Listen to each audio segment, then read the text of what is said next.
Good morning. I'm Stuart Dorby, energy correspondent of Mirador Television. I'm also editor and publisher of greenbarrow.com, a platform aiming to get investment for renewable energy companies. Today I'm going to talk about the local district council here in Lewes and their plans, their update of what they're doing about climate change. Back in the day, in 2019, I attended a sustainability meeting when the council spokesman said, we are aiming for a target of zero carbon emissions by 2030. And I asked, well, how are you going to do that? Well, we're going to put lots of electric charging points in place and plant lots of trees. And I said, well, do you have a sort of joined up plan about this, like, say, Ovesco, which is a company here which puts solar panels into school roofs and to reduce the carbon emissions. And they've got a joint up plan in the sense they will plant so many solar panels which will result in a certain number of carbon emissions reductions. And they said, well, no, we don't have a joint up plan. And I thought, well, what the hell are they doing? Anyway, time went on and they've put up this new plan recently. The district council has got a new leader this year in the Green Party.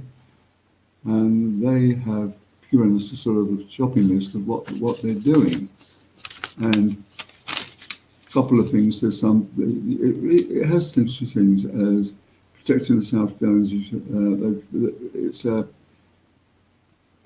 First of all, they would decarbonise the council's housing stock. Well, that sounds very strange to me, as 85% of the houses in this country are heated by gas boilers. Is the district council seriously thinking of getting rid of the gas boilers in the council's housing stock? It would cost a fortune. A, to get rid of the thing and B, to replace them with air-fueled heat pumps, which opening bid is £10,000 to get one, whereas a gas boiler costs £3,000. And so, are they going to actually pay that money? I know the government is now giving grants to have an electric heat pump, air-fueled heat pump on, but that's probably about 5,000 quid. Well, how the social housing people can find the extra 5,000 quid?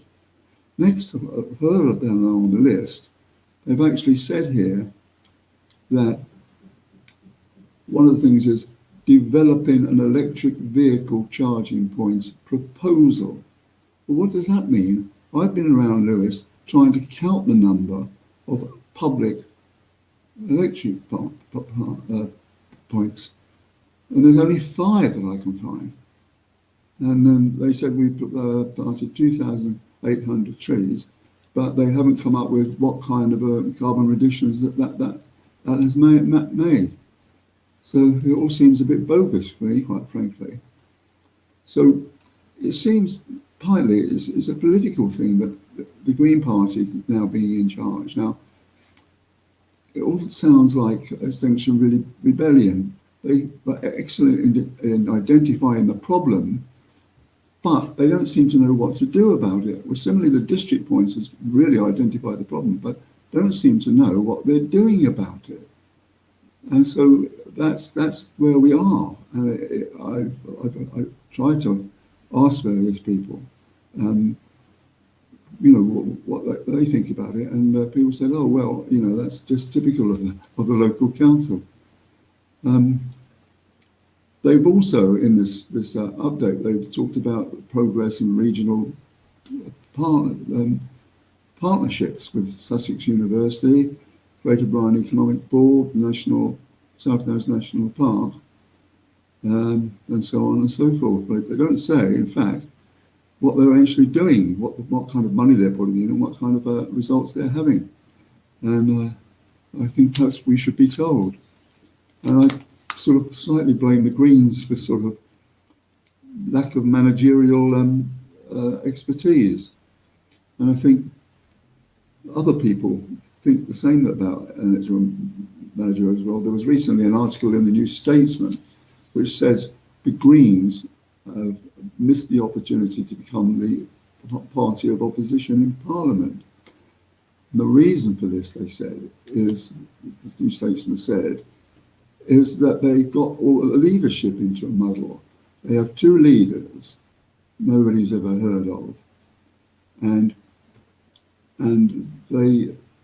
we do have a first past the post system in this country, but increasingly people vote along presidential lines. In fact, they like for example, Conservatives will vote for Boris rather than the Conservative Party, and similar with Labour, people would vote for Keir Starmer or not the Labour Party, but then so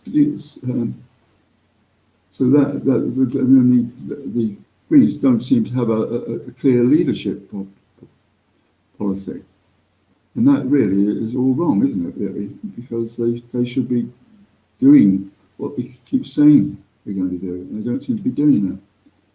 So that's all for today. Thank you very much for watching. Bye.